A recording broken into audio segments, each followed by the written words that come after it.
नमस्कार, मैं हूं निरंजन कुमार। मेरे इस यूट्यूब मंच पर आप सभी का स्वागत है। बिहार की राजनीति में एक बार फिर से घमासान मचा हुआ है और इस बार राजनीति के केंद्र में जनता दल यूनाइटेड के नेता उपेंद्र कुशवाहा हैं। क्योंकि उपेंद्र कुशवाहा जिस तरीके से अपनी ही पार्टी और उनके नेताओं के खिलाफ बयानबाजी कर रहे हैं, उससे एक बात तो साफ है कि उपेंद्र कुशवाहा को पार्टी के या तो किसी नेता से या फिर खुद नीतीश कुमार से, सीएम से, उनको किसी तरह की कोई दिक्कत है। और यही वजह है कि लगातार वो पार्टी के खिलाफ बयानबाजी कर रहे हैं। हालांकि वो अपशब्द नहीं बोल रहे हैं, लेकिन कुछ ऐसे सवाल कर रहे हैं पार्टी के नेताओं को लेकर के या फिर नीतीश कुमार को लेकर के, उससे ये स्पष्ट हो गया है कि उपेंद्र कुशवाहा पार्टी के नेताओं से या फिर नीतीश कुमार से नाराज चल रहे हैं। अब यहां पर कई सवाल है जो मन में उभरते हैं, लोगों के मन में उभरते हैं कि क्या उपेंद्र कुशवाहा जनता दल यूनाइटेड को छोड़ना चाह रहे हैं? क्या उपेंद्र कुशवाहा की बीजेपी के साथ कोई डील हो गई है? क्या वो बीजेपी में जाना चाहते हैं? क्योंकि अगले साल लोकसभा का चुनाव होने वाला है और उसके बाद साल 2025 में बिहार में विधानसभा का चुनाव भी होने वाला है। तो उपेंद्र कुशवाहा की क्या डील हुई है बीजेपी के साथ? क्या वो वाकई में जनता दल यूनाइटेड को छोड़ना चाहते हैं? तमाम सवाल है जो लोगों के मन में है और वो लोग जानना चाहते हैं कि आखिर उपेंद्र कुशवाहा इस तरह की बात क्यों कर रहे हैं। क्यों वो डायरेक्ट नीतीश कुमार से क्यों नहीं बात कर रहे हैं? क्योंकि जिस तरीके से वो मोर्चा खोले हुए हैं, उससे कम से कम तो यही लग रहा है कि उपेंद्र कुशवाहा पार्टी के तमाम नेताओं से नाराज हैं। और देखिए, इसकी कवायद कब हुई, इसकी शुरुआत कब हुई? उपेंद्र कुशवाहा एक प्रेस कॉन्फ्रेंस करते हैं और प्रेस कॉन्फ्रेंस करके वो सीधा नीतीश कुमार से सवाल करते हैं। वो ये कहते हैं कि नीतीश कुमार ये बताएं कि जनता दल यूनाइटेड और आरजेडी के साथ जब गठबंधन हुआ था, तब दोनों ही गठबंधन के बीच, दोनों ही पार्टी के बीच किस तरह की डील हुई थी और इस डील को वो सार्वजनिक करें। और इसके लिए बाकायदा नीतीश कुमार पार्टी की कार्यकारिणी की बैठक बुलाएं और उस बैठक में वो तमाम नेताओं को बताएं कि आखिर जनता दल यूनाइटेड और आरजेडी के बीच जो डील हुई है, जिस डील की बात लगातार आरजेडी के नेता करते हैं, वो डील क्या है, किस तरह की डील हुई है, वो स्पष्ट करें। ये बात एक प्रेस कॉन्फ्रेंस करके उपेंद्र कुशवाहा कहते हैं।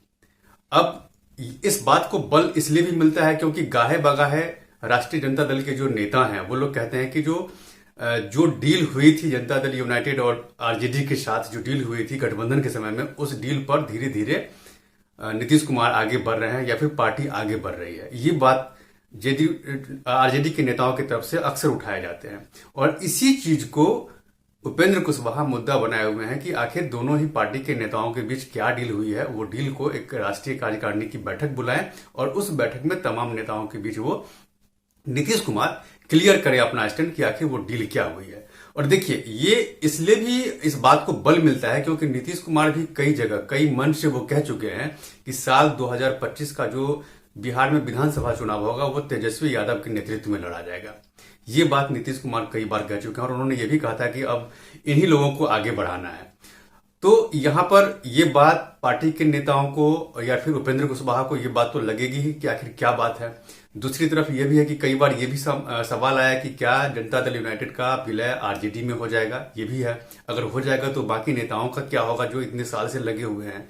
ये भी सवाल लोगों के मन में है और यही चीज उपेंद्र कुशवाहा क्लियर करना चाहते हैं। और इस पर नीतीश कुमार जो है, राज्य के जो मुख्यमंत्री हैं और जेडीयू के जो कर्ता धर्ता है, मालिक कह लीजिए एक तरह से, वो कह रहे हैं कि उपेंद्र कुशवाहा जो कुछ भी बोल रहे हैं उनको बोलने दीजिए, इससे कोई मतलब नहीं है पार्टी को और पार्टी के किसी नेता को उनके खिलाफ बोलने की जरूरत नहीं है। अगर उपेंद्र कुशवाहा को किसी तरह की कोई दिक्कत है, कुछ बात करना चाहते हैं, तो सीधा मुझसे बात कर सकते हैं। ये बात भी सही है क्योंकि उपेंद्र कुशवाहा पार्टी के संसदीय बोर्ड के अध्यक्ष हैं और संसदीय बोर्ड के अध्यक्ष को अगर किसी तरह की कोई दिक्कत होती है तो वो डायरेक्ट राज्य के मुख्यमंत्री से, पार्टी के जो उनके मेन नेता हैं, उनसे वो डायरेक्ट बात कर सकते हैं।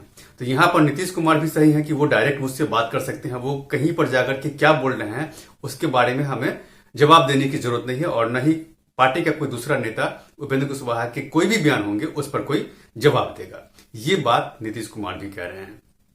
अब देखिए, इस चीज को बल इसलिए भी मिल रहा है क्योंकि अभी हाल ही में उपेंद्र कुशवाहा दिल्ली एम्स में आए थे अपना इलाज कराने के लिए, रूटीन चेकअप कराने के लिए आए थे और इस दौरान बीजेपी के कई नेता उनसे मिलने के लिए गए थे और इसीलिए इस बात को जो है ना बल मिल रहा है कि इस मीटिंग में दोनों ही नेताओं के बीच जो बीजेपी की तरफ से जो मुलाकात हुई है उपेंद्र कुशवाहा से, तो कुछ न कुछ डील हो गई है कि वो आने वाले समय में बीजेपी ज्वाइन कर सकते हैं।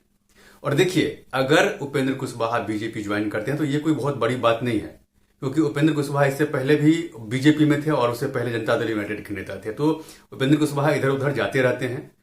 शुरुआत में नीतीश कुमार के साथ थे, बाद में वो अपनी पार्टी बना करके बीजेपी के साथ वो गठबंधन में चले गए। फिर वहां से उन्होंने गठबंधन तोड़ करके साल 2020 के विधानसभा के चुनाव में और 19 के चुनाव में, लोकसभा के चुनाव में वो अलग ही लड़े थे, लेकिन उनको सफलता नहीं मिली। नतीजा ये हुआ कि बाद में आकर के उपेंद्र कुशवाहा फिर से वो जनता दल यूनाइटेड में आकर के अपनी पार्टी का विलय कर लिए। अब उपेंद्र कुशवाहा के मन में ये भी चल रहा है कि राज्य में डिप्टी सीएम का पद चाहते हैं, चूंकि इसको लेकर के भी चर्चा हुई थी कि डिप्टी सीएम वो बनना चाहते हैं। और ये बात भी अटकलें लगी थी कि इससे पहले जो बीजेपी के साथ गठबंधन था जनता दल यूनाइटेड का, तो उसमें 2 डिप्टी सीएम थे बिहार में और दोनों बीजेपी से थे। तो अब 2 डिप्टी सीएम क्यों नहीं हो सकता? लेकिन यहां सवाल ये है कि नीतीश कुमार अकेले उस समय भी सीएम थे, उनकी पार्टी से कोई डिप्टी सीएम नहीं था, बीजेपी की तरफ से था। और अभी डिप्टी सीएम आरजेडी की तरफ से सिर्फ एक ही है, तेजस्वी यादव। तो यहां दाल गलने वाली नहीं है और नीतीश कुमार ने पहले ही कर दिया कि 2 डिप्टी सीएम की जरूरत नहीं है। तो देखिए, ये चीजें लगातार चल रही है कि आखिर उपेंद्र कुशवाहा क्या चाहते हैं, और अगर उनको कोई दिक्कत है तो वो नीतीश कुमार से बात उनको करना चाहिए। इस प्रेस कॉन्फ्रेंस में देखिए, कुशवाहा ने यह भी कहा कि नीतीश कुमार को हम मजबूत करना चाहते हैं, लेकिन पार्टी के जो नेता हैं वो नीतीश कुमार और कुशवाहा के बीच षड्यंत्र रच रहे हैं। वो नहीं चाहते कि दोनों एक साथ हो, और वो कह रहे हैं कि जब भी आरजेडी के नेता नीतीश कुमार के खिलाफ उन्होंने कुछ बोला है, कुछ गलत बयान दिया है, तो सिर्फ वो अकेले नेता थे जिन्होंने नीतीश कुमार का साथ दिया है और उनको नीतीश कुमार के सपोर्ट में उन्होंने आरजेडी को जवाब दिया है। वो लगातार नीतीश कुमार को मजबूत करना चाहते हैं, लेकिन वो आरोप भी लगाए कि जनता दल यूनाइटेड में कुछ नेता ऐसे हैं जो ये नहीं चाहते कि उपेंद्र कुशवाहा का नीतीश कुमार के साथ बनाव हो। ये उन्होंने आरोप लगाया है जनता दल यूनाइटेड के नेताओं पर। तो देखिए, ये जो प्रक्रिया चल रही है, न तो नीतीश कुमार कुछ बोलने को तैयार हैं उनके बयानों पर, और दूसरी बात यह है कि उपेंद्र कुशवाहा को उनसे मुलाकात करनी चाहिए, तो उपेंद्र कुशवाहा उनसे मुलाकात करके अपनी बात नहीं कर रहे हैं। इसका मतलब है कि खाई जो है ना, वो धीरे धीरे बढ़ रही है दोनों नेताओं के बीच। और ऐसा भी हो सकता है कि आने वाले समय में जिस तरीके से मुलाकात हुई है बीजेपी के नेताओं के साथ, और आने वाले अगले साल लोकसभा का चुनाव भी होने वाला है, तो हो सकता है कि डील हुई है और उपेंद्र कुशवाहा इसीलिए लगातार पार्टी के खिलाफ वो बोल रहे हैं। अब यहां पर फायदा किसको होगा वो भी आप देख लीजिए। अब उपेंद्र कुशवाहा की अगर डील हो गई है, तो अगर उपेंद्र कुशवाहा मान लीजिए कि जनता दल यूनाइटेड में रहते हुए और लगातार सरकार के खिलाफ अगर उनकी कमजोरी को अगर बताएंगे, पब्लिकली बताएंगे अगर, तो इसका सीधा फायदा होगा बीजेपी को। और बीजेपी उन मुद्दों को उठा करके डायरेक्ट हमलावर रहेगी जनता दल यूनाइटेड के नेता पर और नीतीश कुमार पर। और अगले ही साल लोकसभा के चुनाव होने वाले हैं और नीतीश कुमार भी तैयारी कर रहे हैं, दूसरी तरफ बीजेपी भी पूरी जोर शोर से तैयारी कर रही है कि उनको अब अकेले लड़ना है। तो देखिए, मुद्दे वो अगर उपेंद्र कुशवाहा अगर उठाते हैं तो यहां पर जनता दल यूनाइटेड जो है वो कमजोर होगी और इसका पूरा फायदा बीजेपी को मिलेगा, क्योंकि बीजेपी उन मुद्दों को उठाएगी और नीतीश कुमार को घेरने का काम करेगी। तो देखिए, इन दोनों के बीच जो तकरार है नीतीश कुमार और कुशवाहा के बीच, वो तकरार आगे कहां तक जाती है। दूसरी बात, उपेंद्र कुशवाहा नीतीश कुमार के खिलाफ कुछ नहीं बोल रहे हैं। वो चाह रहे हैं कि जो मतलब जाना तो है ही, तो सेफ निकला जाए, सेल्फ गोल वो मारना चाहते हैं, ताकि वो बाद में कह सके हमको तो पार्टी की तरफ से शहीद कर दिया गया, हम तो नीतीश कुमार के खिलाफ कुछ बोले भी नहीं थे और उसके बाद भी पार्टी ने मुझे किनारे कर दिया, उसके बाद हमें स्टेट लेना पड़ा।